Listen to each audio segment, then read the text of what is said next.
Council membership and was an ambassador to the UN in Geneva, where he was elected Vice President of the UN Human Rights Council and Vice Chairman of the South Center. This evening, we are also honored to have a distinguished panel discuss the book. Ambassador Shiv Shankar Menon, former Foreign Secretary of India, National Security Advisor to Prime Minister Manmohan Singh, will chair the discussion today. He is the author of several insightful books, including Choices Inside the Making of Indian Foreign Policy, and most recently, India and Asian Geopolitics. We are also joined by Claude Arpi, a renowned Tibetologist who has dedicated much of his career to studying the history and culture of Tibet, China, and the Indian subcontinent. He is the author of several notable books, including Tibet, The Lost Frontier, and Dharamshala and Beijing, and writes regularly on China, India, and Europe. Our moderator for the evening is Smita Sharma, an award-winning independent journalist, columnist, and TV commentator, reporting in both Hindi and English on foreign policy and security issues. She has hosted a daily show focusing on topics affecting ordinary citizens, policy matters, legislation, and more. With this, I hand over the discussion to all of you.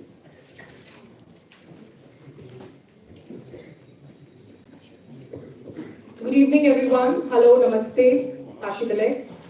And I think we were told that we are going to launch the book first. So may I request the dignitaries on the dais to please come in for the book launch.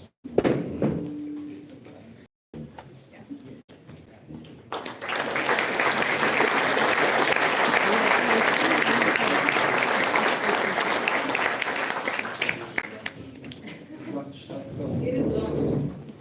Congratulations. I've been, of course, I've known Ambassador Dilip Sinha, also Ambassador Shiv Shankar Menon, and a whole lot of the who's who of the diplomatic corps who've turned up here in large numbers. Since 2003-04, as a rookie reporter, I would chase each of you with my mic, asking you questions and pester you constantly. But it's an honor to be here on the stage. Thank you for inviting me, Dilip. And I may have spammed a couple of inboxes on your behalf, so I'm sorry about that, but I think the turnout looks good.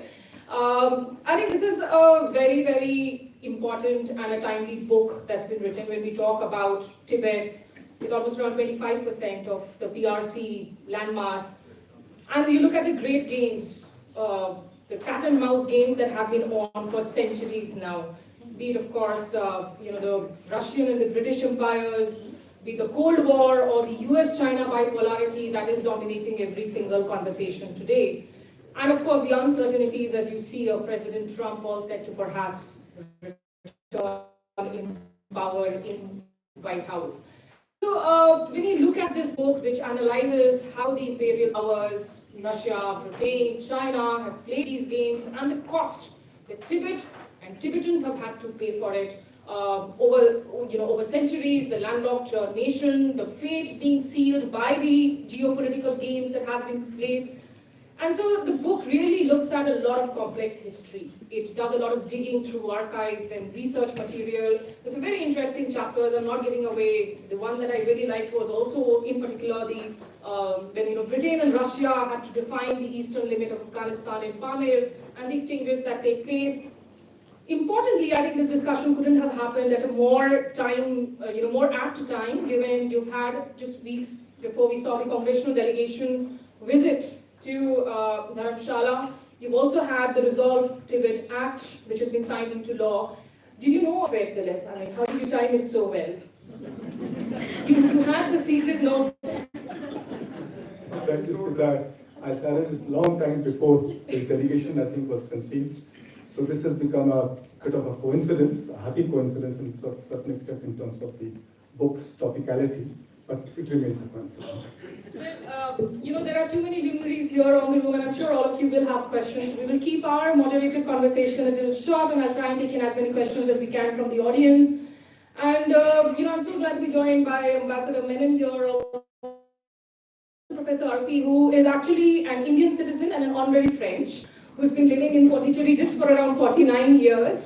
But, you clearly, of course, are one of us and one of the most authoritative voices when it comes to writings on Tibet. We all turn to him for the learnings. Ambassador Menon, you spent your early childhood years in Lhasa.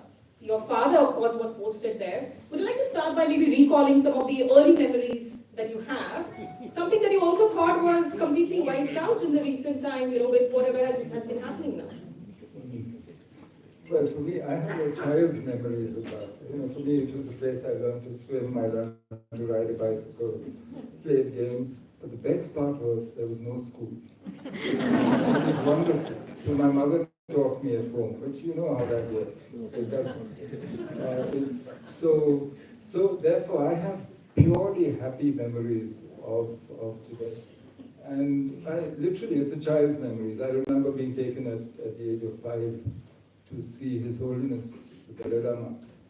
And my mother swears that I was a much better behaved child thereafter. But these are hardly. But my father was actually much more associated. He'd asked for Lhasa. He was Consul General in Lhasa during the early 50s. And then he was with the Dalai Lama and Panchalama in 56 when they came for Buddha Jayanti for the 2500th anniversary. He spent 7 months in India. And at the end, His Holiness had said he didn't want to go back. And because of what was happening in Tibet. And it was quite... and Joanna came thrice in a month and a half. His return. And it's quite involved in bringing him here. In fact, family legend has it, I've never managed to track it down, that the first Xinhua headline which admitted that the Dalai Lama had left Tibet. But, before I go to Professor Arpi, Dilip, I would like to ask you, because when it comes to wading through research material and in particular archive, I've heard horror stories from research scholars, particularly the authors who have delved into research scholarly works. How easy, complex was it for you? Well, it's very fascinating. It's a very slow, very tiring job going through old files. It's quite fascinating looking at writings, notings of people who lived 100 years ago, 150 years ago. And the records, especially in London, are outstanding. Some of them have been digitized and are available on the net. But some of the better ones, the maps in particular, and there's 100 notes of people going back to 1850s, 1860s. It's quite fascinating. It was very difficult to read the handwriting also. So it's a very, one can say, thankless job when you're doing it, but when you come to see it in print and you have a crowd like this, then you really feel... It was exhausting. It's very exhausting. It's a very, very, very, very dull job writing any kind of writing. So you're locked up in a room and you write, but it's when you see it in print that it's very satisfying to feel that you've written this down. Thank you to you and all the previous scholars who have made jobs of people like us easier over the years by going through that exhausting process. Professor Arpi, if you could start with some thoughts on the book, and also, there's a lot of younger people here in the room. I'm sure they would be curious to know that how does a Frenchman really get involved with so much of Tibetan history? What really drove you into doing so much of research and writing on Tibet in particular? Thank you. I think I have not yet understood fully, but I was really fascinated. I saw in a movie in the 60s, it's called The Message of the Tibetan. One French journalist, he went 6 months he met all the High Lamas, including His Holiness, and I saw this movie. I was fascinated, so I decided I was doing dental surgery, I was studying, I was third year, 72, I decided to go in Himalaya. But as you know, the French people, they don't speak English. At that time, zero English. So I managed to find my way up to Shimla and from Shimla to Manali. And I started meeting Tibetans. I went to all the settlements, Darjeeling, Dalhousie, Mussoorie, Dharamsala, and I met His Holiness. So, and I think it changed my life because these people, this guy, I'm saying in front of the representative of His Holiness, but they were just smiling and they had lost everything. And at that time, the most successful refugees in the world, they were very poor people. It was a hard work. They had to make the road. The job that the BRO is doing today, they were done by Tibetans, and it was really, really a hard job. And this guy was smiling. I said, what is wrong with these people? So I tried to know more, and I started immediately, went in history, and since that 72, 73, again, I came after my fourth year, and 74, when I graduated as a dentist, I decided to come. But in the meantime, up in Auroville, but I always kept my contact with the Tibetan people and the Tibetan history, and so that's a small story. What a fascinating journey, of course. If I could now bring our thoughts as far as the book is concerned.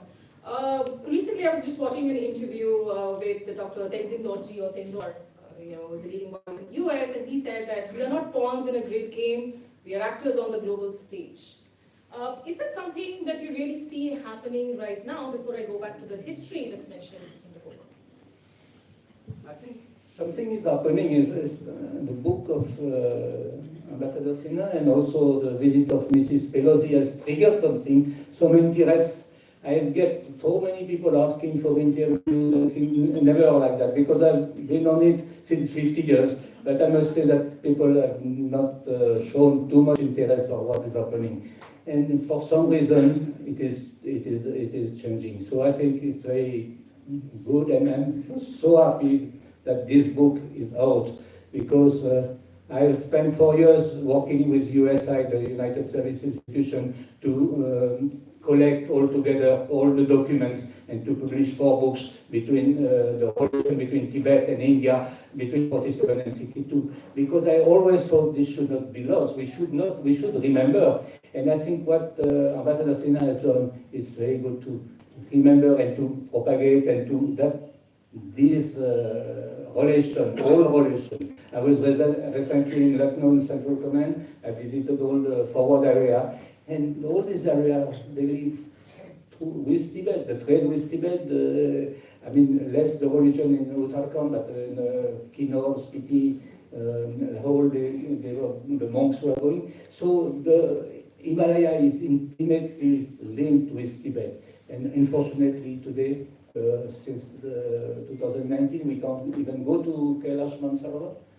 Everything is the business in the street trade, Lipuk Lake, Natula, and Chipkila are closed, and that's a great tragedy.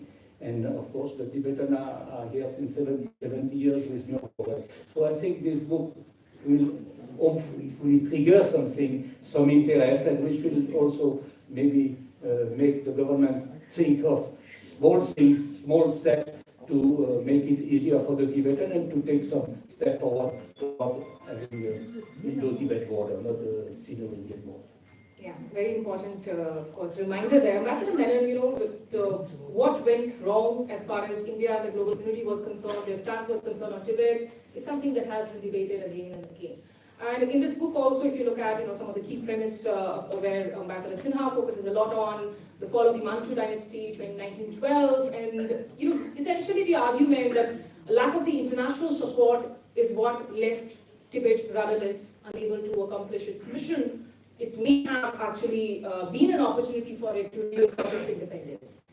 So, would you say that it was essentially the refusal of the big powers to condemn China's invasion in 1950 that was a serious setback for Tibet? Was the international position a historical global blunder?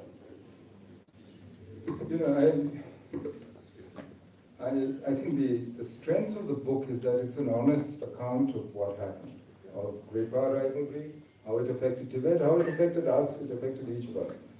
And it also, I think, it also describes, because it's not only the great powers, after all, the Tibetans also had a say, they had agency in their own future.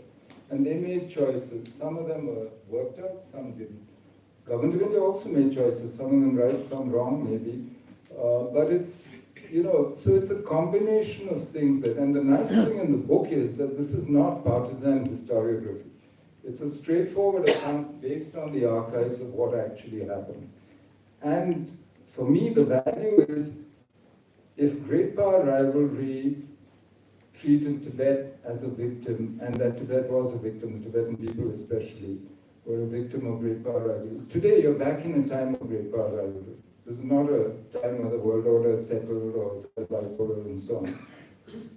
And frankly, maybe that opens up opportunities for Tibet. You don't know. I mean, and what the book does is it opens your mind to those possibilities. The book doesn't actually spell all this out, but it shows you how these things work, how they worked in the past, and therefore fresh thinking about how you approach the question. For me, that's the value of the book right now. Not that, oh yes, suddenly now everything has changed and things are going to be different. No. Governments don't change declared policy very easily. In fact, they never admit that they were wrong. Show me an example. So they will go on saying the same thing, but what they do will change. And you can see that maybe happening around. But ultimately, you can't escape the balance of power. It has been skewed against it for a long time. So for me, what we've been doing for the last, in fact, from 1959 onwards, making sure that Tibetan culture, civilization, and identity is strong is essential. Because that's the only thing that will see us through. The Tibetans could easily have been another lost people, like the Armenians, like, so many others. They're not. Part of it because of His Holiness, his personality, and what he has done. But also because, I think, of what India provided. And that, I think, we shouldn't forget. That we should never give up on. And I don't think you can rely on great power rivalry to solve your problems here. Ultimately, I think what we're doing for the practice of Tibetan Buddhism, for Tibetan identity, for the culture, for the civilization of Tibet, I think that's very important that it keeps going. There's an interesting premise in your book, and I want Ambassador Menon to actually react to it, because there's that argument that at the end of the day, Tibet never been colonized by Western power. If it was indeed colonized by the Russians or the Britishers, do you think Tibet's fate could have been different? Yeah, that would be in a completely different history. But there are many what ifs, Tibet, of the three, Tibet, China, India, two of us made the transition to a Australian state. Tibet, in some ways, chose not to, because they had a strong, distinct identity and personality of their own. And the Kashmir was divided through the 40s, especially, when it became clear where things were going. So, that in retrospect, you can say, oh, maybe it was the right choice, wrong choice. But as the book shows, even if they had chosen to make that transition earlier, I'm not sure that the world was ready to do anything about it. And that's why I say this is a useful book. It's an honest book. Because it eliminates some of those what-ifs. Professor Arpi, if I may ask you, some thoughts on how independent, how free was Tibet really before the invasion? And then I'll steer back the conversation to the present and look at the future strategy. That in 1911-12, the 13th Dalai Lama returned after 2 years exile in India, in Kalimpong, and he returned to Tibet and he declared independence. All the Chinese in Lhasa were asked to leave, and they had to leave not via the mainland, they had to come back via Yatong, the Chomil Valley, and Kalimpong. And similarly, they came back in 1940 for the intronization of the 14th Dalai Lama, and again in 49 they were asked to leave. So at that time, Tibet had its own currency, its own notes, and its own passport. Mr. Chakaba, who was the representative in Delhi, had a passport. He traveled to America with a passport. They had a flag, very important. And a small story about the flag. When His Holiness went to Beijing for a few months in 1955, and he was living in Zhongnanhai, and Mao Zedong used to come and visit him from time to time in the evening. And one time when he was leaving, he asked His Holiness, why are you not putting the Tibetan flag? So they were surprised, and Tibetan put the flag, but after that it triggered a tremendous debate within the party, within the Central Committee. can the minority have a flag or not? So it went on up to, I think, 82, this debate. So because Chairman Mao had said, you have your flag. So Tibet was independent. But I see something else also in the tragedy. It's a tragedy of the Tibetan people, of His Holiness, but it's a tragedy for the Indian border and all the population on the border. Because I think this Sardar Patel, who passed away 2 months after the Tibet was invaded, saw it and he wrote that very famous letter. Records that I could go through, one thing becomes clear is that our policy immediately after independence was to speak up against European imperialism. And we wanted also to build up an Asian resurgence against this imperialism. And in this, we saw China, especially the People's Republic of China, as a country that also was speaking up against imperialism and wanted to partner with Communist China in both a nation resurgence and a movement against colonialism and imperialism.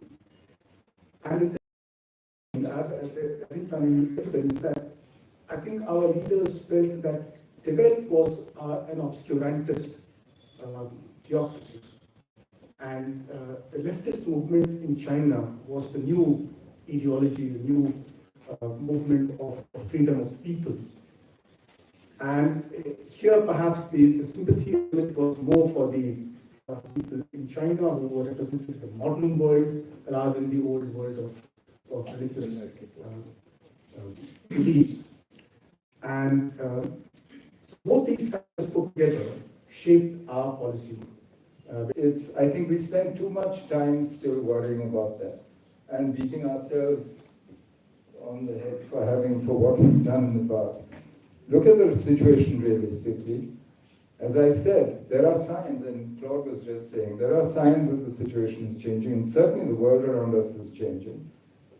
Let's see where we can take it. So And be pragmatic if about I it. could just also add, while you answer the question, that how are Tibetans, because you are constantly in touch with them, is this really about a territorial dispute, or is it really about the cultural, the identity, the Tibetan Buddhist followers? How do you really define this entire struggle as? I think it's all everything together. But I just want to add one point that we don't mention very often, but long ago I've written a book called Karma of Tibet. I've never distributed, I've never sold to anybody. But Tibetan, they were too isolated. Ambassador Menon mentioned it. It was their choice. In 1947, when India became independent, government of India wrote to the government in Lhasa about ratifying the Mahatma Line and the treaty that they had with India. And they refused for 11 months. And Mr. Richardson, who was representing the government of India at that time, really tried very, very hard. And only after 11 months, they say, okay, we agree. So this is part of the blunders or whatever it is, the karma. And also the system of governance was very weak because it gives, the reincarnation gives a gap of 20 years. And during these 20 years, there is no governance. And what you have? You have regents. In the case between the 13th Dayama and 14th Dayama, the two regents start fighting, and there was nearly a civil war in 47 in Tibet. So it tremendously weakened the Tibetan state, who was not able to defend itself. So now I think hopefully it has changed, and that is very crucial. And of course, many people start talking about the succession of His Holiness. That is something of concern for India, and of course it's entirely his choice, whatever he wants to come back as an incarnation or emanation. But that gap has been historically creating too many problems. The Chinese had found the trick. In the 19th century, there was 5 Dalai Lama. When they were reaching 18, 19, they just passed away or in the heavenly fields. So that created a terrible weakness. we don't realize, for example, that in September 1950, 136 cavalrymen of the People's Liberation Army invaded or took over the entire western Tibet, which is like 3-4 states larger. I believe that the from talking about culture, economy, 2002, to now actually talking about international territory. How significant a jump do you see in this act? It depends how far the Americans want to push it. How far do you I think? don't know. I really don't know. I mean, there's a set of words in the Act which everyone can read, but that doesn't indicate to me what they will actually do. I'd be very careful about saying, oh, the world has changed, they passed an Act.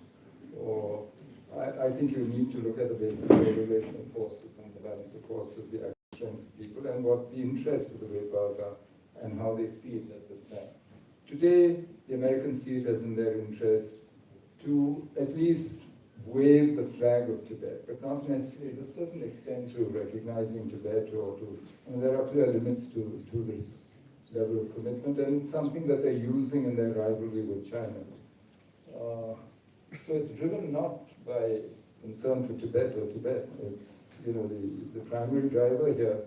There's genuine concern and so on, but the primary driver here is the rivalry with China. And so I'm very hesitant. The Americans still remain unreliable, even from the Indian Everybody is perspective? unreliable. All powers are unreliable because they follow their own interests, and their idea of their interests changes over time. The situation will change. So nobody can expect people to be reliable, and that's an unreasonable expectation if you're looking at the world as it is. Professor Arpi, are you willing to crystal gaze? President I Trump, think if he high chances returns, what happens next? the great game is going on, it's not finished.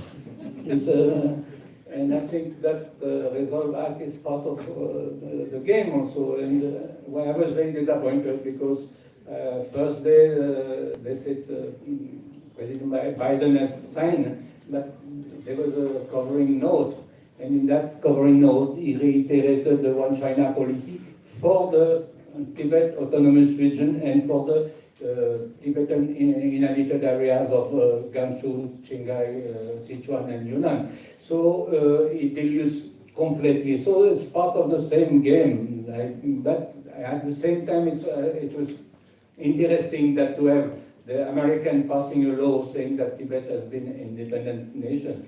And I think we should just stick to that here. And because if Tibet had not been independent in 1914, there would be no McMahon line and there's no border. Where would be the border if there's no? So India has to stick that Tibet has been independent in 1914 or 1947, 51, 52. Actually, Tibet lost its independence. I don't know if Ambassador Menon agrees with me, but the day when Mr. Sinha was head of the mission in Lhasa, that mission was downgraded into a consulate general in August 1952. Mr. Sinha, a colleague of Ambassador Menon's father, left. He was not happy at all because it meant that Tibet was no more independent. Because if you don't independent. So after that, it was ratified by the Panchil, so-called Panchil, the Tibet agreement in 1954, but in 52, the downgrading of the mission, I think it was the end. The first nail in the coffin was the last. Do you agree? I agree. There was a two-line struggle in MEA on Tibet policy. There were those like Shrimov Sinha, many people who actually thought that this was wrong, or that this wasn't the right approach. That we shouldn't allow larger considerations of fear of a world war, of anti-imperialism to determine Tibet policy. That should be determined on the basis of our interests on the border and so on. But the fact is that, as I said, the past is the past now. Now let's move on and see what we can do today. Just a final thought from you on this question, because you also end the book by writing that China is the current winner of the Imperial Game, and there is no end in sight to its occupation of Tibet, where you also mentioned that US and India will have very, very crucial roles to play. Does this act give a light at the end of the tunnel? What are your thoughts? Well, it gives the current position. I don't think I can predict into the future as to what will happen. But certainly at the present moment, China is in full occupation of Tibet. And the great game goes on. America is playing that. We have our own considerations. We aren't an imperial power, but we have our own considerations in our global politics. And Tibet's weaknesses continue. The uncertainties of what will happen if there's a change there. You have the Central Tibetan Administration based in Dharamsala, which is the putative government in exile. But His Holiness is still the larger figure over the whole system. He's still the spiritual leader, although he has given up his political powers to the CTA. But the CTA will have to grow in stature to a point where it will be able to lead the people, especially the ones who are outside Tibet, when the transition takes place. And there I've mentioned the role of two countries will be extremely important. One is India, which will have to continue to support the movement, and of course the US also, because the US has been playing a very prominent role. We don't know to what extent, because the US has its other considerations in mind. So to what extent it will, how far it will go, we don't know. But we have to keep up the movement.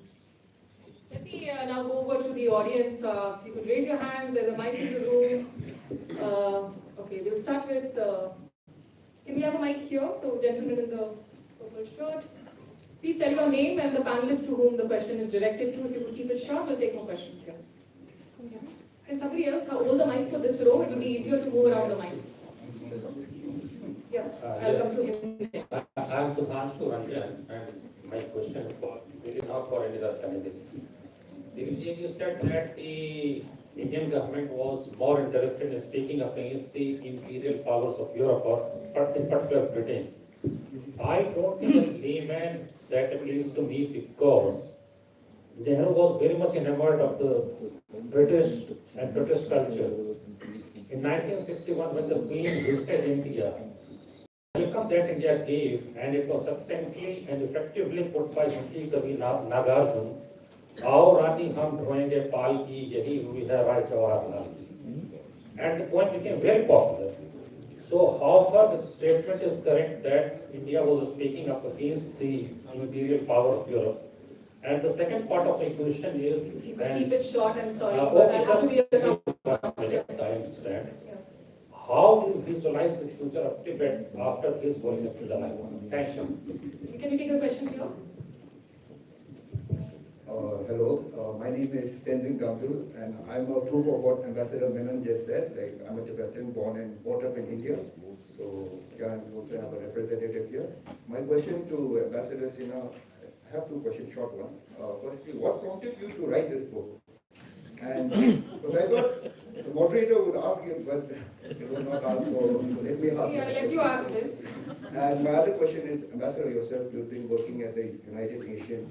And I read portions of your book, and it mentions clearly that in the UN, we recently had the UPR, and there's a raising voice against China. Do you think Tibetans like us can rely strongly on the United Nations? Thank you. Yeah, we'll just take that question there, and then I'll come for the second round. Yeah, pass on the mic there, please.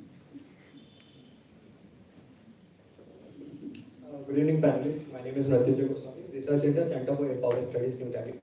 My question directed to Ambassador Menon. Sir, until Galwan happened, we didn't know about Special Frontier Force, FFS, largely contributed by the Tibetan people. So you have highlighted about past is past. Let's move ahead with a realistic thought. What would be the new calculation we can see in future? Maybe it's a hypothetical question I am asking at this stage, or maybe premature. Can we see more dynamism in terms of foreign policy and security matters of Indian government is concerned as far as the question of Tibet on the pedestal? Thanks. Can we just have the quick answer? Yes. Well, the question on the India's policy against imperialism, that is, and colonialism, that is well documented. India, in fact, had moved a resolution in the General Assembly even before India became independent in December 1946 against apartheid. And then India led the movement against colonialism. So while India had excellent relations with Britain, India continued to be a member of the Commonwealth, India did not have a hostile relationship with Britain, but it was hostile to imperialism. And all the freedom movements that took place thereafter were supported by India, including right up to the 1980s when the apartheid movement was opposed by India. So that is quite well documented.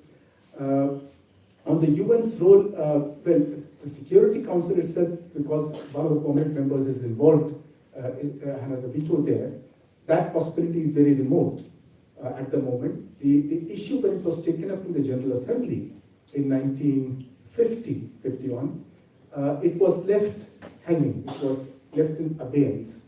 So it wasn't technically closed. The proposal was taken up and then it was kept in abeyance. That is the state as far as the General Assembly is concerned. But the UN is playing a role today. For example, when China's Universal Periodic Review came up in the Human Rights Council, then at least 24 countries mentioned Tibet and spoke up for human rights situation in Tibet. So at least on the human rights front, the UN continues to play a role. On the political side, it's a lot more difficult. What prompted you to write the book? Oh, the other one, okay. Now, I don't know, this subject always fascinated me, and I thought that there was a gap in the writing. We have many of my colleagues have written, many people know a lot more about Tibet, about China, and about British policies, etc., than I do. But I could not find a book which put all this together, which could be serve as a backgrounder to at least the younger generation to be able to understand what happened in Tibet. One of the things that we have to keep in mind is that Tibet is our largest neighbor. Our longest border is with Tibet. And till 1950, we didn't even have a security guard posted there. And yet it was one of the most peaceful borders we have had in history. And suddenly that changed. It became a security nightmare for us and continues to be a security nightmare today. So this is a region, a country in which we have to take a lot of interest. We have to know about the place. We must know what happened in the past, because unless we know that, we cannot possibly prepare for the future. Before I ask both of you to comment on the future after His Holiness, that question, what would you do if you were the NSA today, Ambassador Menon? He asked, can we expect more dynamism from the government of India? I really don't know. I'm just a retired civil servant. I have no idea what the government plans. But I think there will be shifts because the situation is shifting, the balance of power is also shifting. And you can see already that, and not just on Tibet, but on Taiwan, on a whole series of issues, you can see much more, you can see subtle changes in the way the government of India expresses itself on the South China Sea, for instance. You can see it across the board. And that's a natural response to a changing situation around us. So yes, the situation is dynamic, so I would expect some level of dynamism in the response. If both of you could also look at, of course, the reincarnation, unlikely going to be a smooth process. How do you see the future post His Holiness? Just to continue on Ambassador Menon, I think I see the change when you go to the border areas. You see more dynamism, more. I mean, His Holiness has brought a new life. When he goes to Ladakh, the entire population of Leh is between the airport and his place of residence on 15 kilometers. You're just there's no leader in India today who would get that reception. So there's awareness, there's more communication, there's more awareness that Tibet is the other side. Now, my wish was that we would speak only about Indo-Tibet border, not about. There's a dispute with China, but it's Indo-Tibet border. So I think it's good to remain. About the future, it's very difficult to say because it's first the choice of His Holiness. But as I said, there's a lot of concern among the Himalayan population, among the people in India. So I hope that some decision will be taken soon, and because His Holiness is not getting younger, nobody is getting younger, and that's the law of life. So it's very difficult to guess today in which direction But it's certain that if he goes for reincarnation, personally I've been advocating emanation, because emanation would be something like a Shankaracharya. You select a young person, a young boy, and you train him, you give him all the initiation, he's groomed for years. In the case of reincarnation, there's a gap. And the gap, the world today is not going the same speed that it was going 11th century when the first reincarnation of first Karmapa was found. And the world is going so fast, especially after COVID, after the confrontation in Ladakh.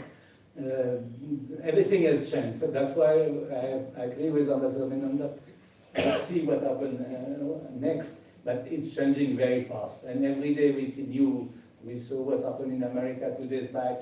It's non-stop. Every day there's something like that. So it's maybe that Tibet will have a chance to something. And you have not to forget that China has never respected the agreement. Ambassador Menon spoke about the 17-point agreement in 51, but they have not respected also the 1954 Tibet agreement, so-called Panchil, and they have not respected the more recent one. I think Ambassador Shansaran was part of it in 93, 96, 2005, and many of the things. So I think India slowly also is not following this, because if they don't follow, why should we follow this side? No? So, and if there was an agreement with Dalai Lama, I asked maybe 15, 20 years ago, I asked His Holiness, what will be the guarantee if you have an agreement with China on middle path? What is the guarantee? He said the world will put a lot of pressure on them. Today, they don't care a damn for any pressure you can put. They do what is in their interest, that's all. They don't, especially after 2012, after Xi Jinping came. So you have to keep this also into account. But India is slowly changing, but of course they won't do like Lal Bahadur Shastri did in 65, decide to recognize the government in exile as representative of the Tibetan people. But smaller change can take place, and hopefully. Ambassador Menon, would you like to comment on this also? Because, of course, you have the Karmapa Lama, the Panchen Lama, the entire angles around there. But also from an Indian perspective, the number of Tibetans, of course, India opened up its doors and hearts to Tibetans after the invasion. But today, if you look at the younger generation, most of them have now gone westwards. Most of them are traveling out of India, of Tibetans. Is that something that should worry India, or that should lead to more engagement when it comes to our reaching out and connecting with the younger Tibetans? Frankly, I think what the Tibetans have done to maintain their identity in a situation where they could so easily have been assimilated into the rest of India. I mean, India is a huge melting pot. If you look at what's happened to most people who came to India over the last 2 millennia. Apart from British, everybody else got absorbed. And it's really quite remarkable what they've done. And it doesn't matter where they choose to be, whether they choose to stay in India, go abroad, wherever it is. They've maintained that identity. But to go back to what Claude was saying, on reincarnation, this is ultimately, it's for the Tibetan community to decide. It's their religious issue, and the Dalai Lama himself will decide whether he wants to be reincarnated or not. If you convert it into an international political question, the Chinese will win. Because that's their preferred ground. They are the permanent members of the Security Council. If you convert it into a political issue, so for me, it's important that you at least maintain this as, this is Tibetan business, they have their own ways of dealing with it, let them deal with it. You recognize what they choose, but the choice has to be theirs, the Dalai Lama and his people. And it's for them to decide. And the Chinese will try and make it into an international political issue, and a question of do you say yes or no on this? I mean, just like they converted into a one China question. I mean, the same thing. And I think we need to be careful here in the way we handle the issue. Can we move for the questions here? Okay, we'll just take from. Please keep it short. Just a one-line question. Then I'll come to you next, and we'll go to the two questions then. Okay, while we change the mic, can we just take that question from the one in the green T-shirt there? Mr. Menon, sir, recently US delegation was here in India, and do you think they have some political advantage to take by Biden forthcoming election? The second, Dalai Lama is more than happy to have a what's called like Hong Kong state of autonomy. But do you think India can declare as an independent state? What are its pros and cons? Thank you. Will it affect the election? I don't think Tibet is going to be the big issue in the US elections. I think they have other things to worry about right now. But about recognizing Tibet and so on, I'm not sure that either India or the world or even Tibet itself is ready for this right now. Dilip mentioned how things will need to develop considerably before we start looking at that as a serious possibility. Okay, I will. That India has always insisted that Tibet is an autonomous region. That we've always stressed. With all the lexical fight between the suzerainty and the sovereignty, but yeah, your question? I am Yogesh Gupta, ex-ambassador from Ministry of External Affairs. I just want to congratulate you, Dilip, for writing a book on such a difficult subject. It's not easy for a non-China head to make this sort of attempt. So I think what you have done is going to certainly encourage others. I think India has played a great role in keeping the Tibetan identity alive and in allowing the Tibetans to sort of live in their own way, in different parts of India. I think that is something which has not been appreciated enough. Similarly, I don't think much interest has been taken by political analysts and writers in India to write on this subject. There have been a few books, but not the kind of importance that this subject deserves. I don't think we have taken enough interest. I am sure your book is going to encourage this. As Ambassador Menon and others have said, I think the stage is changing. The US-China rivalry is going to, it may lead to new possibilities. India's own relations with China, those are changing. That will lead to new possibilities. So I think this Tibetan question may acquire some interesting dimensions, and that is something for all those who are interested in this subject to continue to study. But thank you very much for making this effort, and I'm sure your book will be widely appreciated. Thank you, sir. Hoping this discussion achieves this. Okay, we'll take three questions, one here, one in the green T-shirt, and one in the back row there. Green T-shirt. Hello, Nihal Krishnan with The Hindu and the Council on Foreign Relations. Dilip, congratulations on the books. Smita, thanks for putting together this. So my question is, what, particularly the youth of the world, the youth of India, what sort of productive mischief making can be done by the youth, by human rights organizations, by others, to highlight the cause of Tibet and push it forward?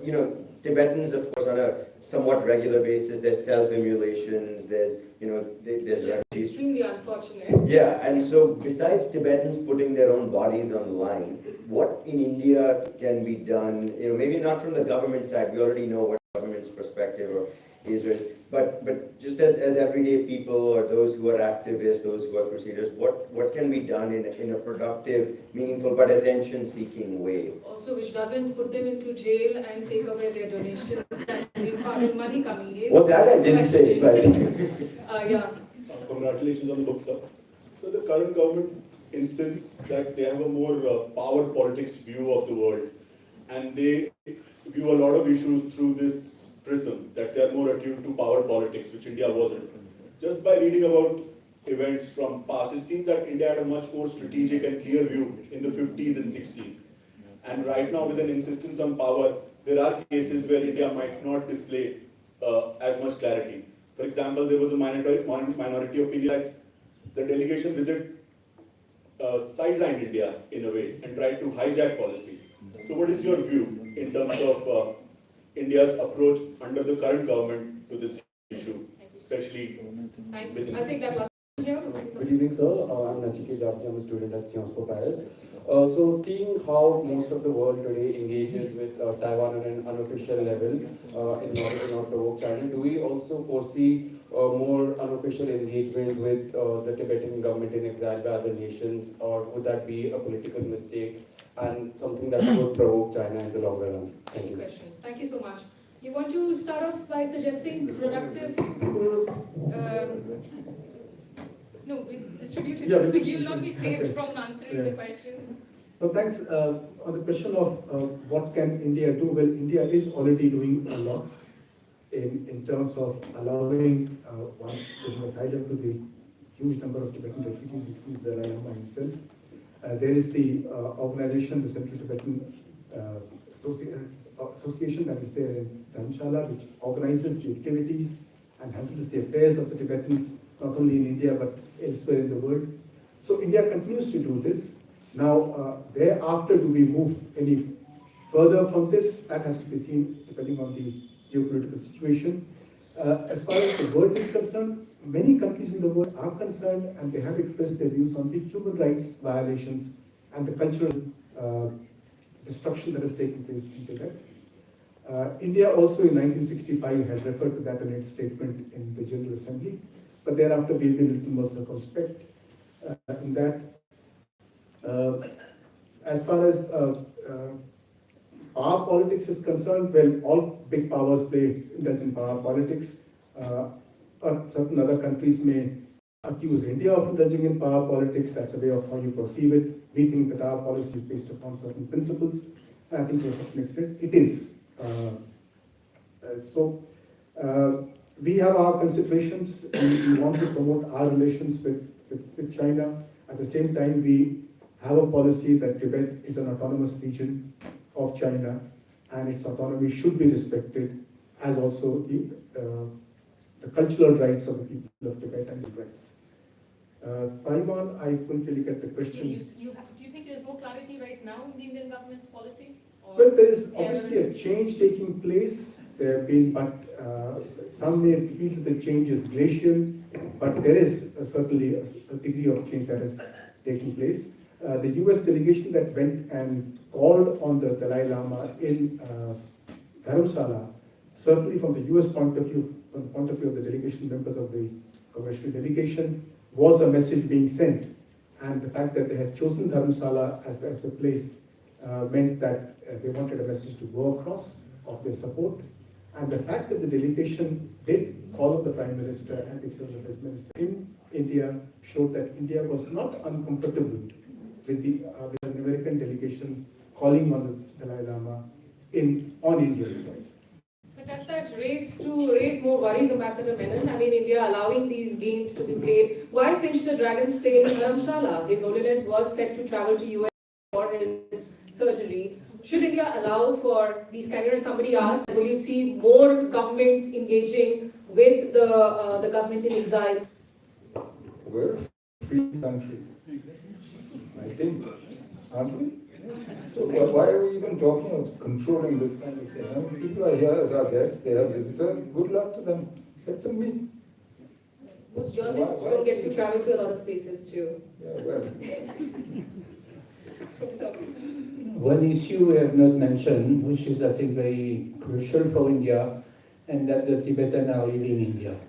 I don't know, I think there were maybe 1.2 lakhs of Tibetans, now there's 65,000. There's not the final survey, but that is a tragedy for India, and India can take steps to stop that exodus, this migration of Tibetan. I think it can make it easier for the visa, or give a sort of OCI, and it's up to India and Tibetan representative to discuss and to propose things, but I think it's not good for India that everyone leaves India, because they have been educated. Ambassador Menon said India has given everything in terms of keeping their culture, education, and now they are leaving for America. I don't know what is in America. I never go to America, but there must be something good. And since I don't know anything about diplomacy, and I never seen in my life so many excellencies and ambassadors, I want to suggest something. Maybe you'll say that I'm a fool. I should just keep quiet. But I think today we have Tibet is under EA division, East Asia division in the ministry. I think maybe it's time to split that division, to put a division for Korea, Japan, Mongolia, and Tibet, and not to keep Tibet under. So now I'm a fool of myself.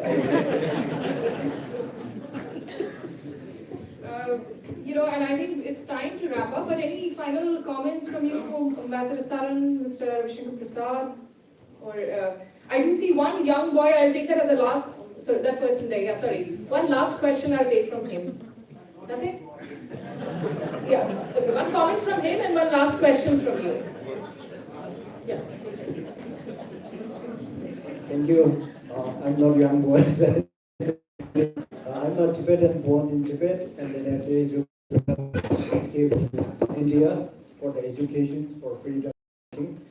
My question is, Ambassador Dilipji, you have seen all these Imperial Games, and then what's your advice to the? Thank you. I think that's a very good question to end the session with. Ravishankarji, any final comments that you would like to make? Yeah, it's working. I have to hit hard. Speak loud enough. It's not that. Can you give me that?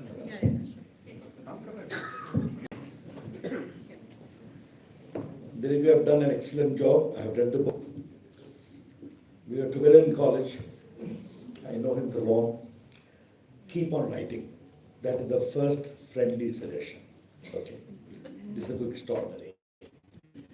There is only one comment I have to make, which you rarely mention. Words or maybe advice for the Tibetans themselves? As young. I want Mr. Prasad, India for century relation for Tibet. And when Nalanda monastery was destroyed, all the many manuscripts were taken to Tibet, to Sera and other monasteries. And one of the greatest Pandits, Pandita Rahula Sankritayam, went to Tibet. Yes. He went 4 times, 34 and 38. And he was accompanied by Gedun Chepel, one of the greatest Tibetan scholars. They brought everything, I mean, many good manuscripts in Sanskrit on palm leaves in your Patna Museum. So I think we should encourage people to study more and to see that deep relation, cultural relation and religious relation, and this should be more open because very few people know that all these manuscripts are in the Patna Museum. So, sir, please. I will surely, I take it very seriously. I will. My word. Your final comments on? Well, to the Tibetan people here, the only word of advice that I can give, if any, is to preserve their culture, to keep alive the movement, just as the people who are living inside Tibet and facing all the repression that they have to. They are keeping alive their hopes in that country, and then we have to see how the geopolitical situation evolves and move on from there.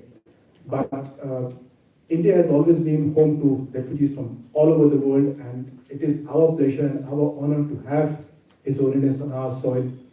The links that Tibet has with India are really ancient. The Tibetans themselves believe, and His Holiness himself has said that they are followers of Nalanda school, and that's the link. And Tibet has always looked upon India as its spiritual guru, as the land of the gods, and that is something that we should be proud of and keep alive in our relation with Tibet.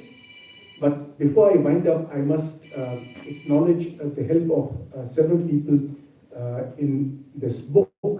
I was remiss in not putting a chapter on acknowledgments in this book, but I'd like to thank Mr. Ashok Chetta. I don't think he's here, from our ministry, who did a lot of typing work for me of this book. The first person who went through the draft that I had prepared was my friend Sujit Sinha, who's a historian and strayed into the revenue service. He went through the book first and encouraged me. Then there were an American copy editor, Peter Litzler Smith, whom my son Abhinav had introduced me to, went through it. And of course, then there was Isha Banerjee of Pan Macmillan, who also went through to make the language a little lighter, a little more readable. I must thank Anjana Sengupta Raghavan of a suitable agency for finding a suitable publisher for me. I'm grateful to her for that. And of course, the whole team of Pan Macmillan, who have made this book possible, Saburi, Pooja, and a couple of ladies here, I don't know their names, sorry. Thanks to all of you for this. On the stage, Ambassador Menon and Professor Claude Arpi. I cannot thank them enough for agreeing to come and be present here. Smita, for comparing this. She had done this for my first book also, so I was very keen that she should do this here. And of course, to all of you for turning up in such large numbers. I'm really grateful to everybody for coming here to encourage me, and also for the cause that for which I think I'd like to dedicate my book. And actually, no one has left the room. So. Thank you so much, everyone, for being And on that note, there are some copies still available outside, and Ambassador Sinha will be available in case you want to get them signed. Thank you so much.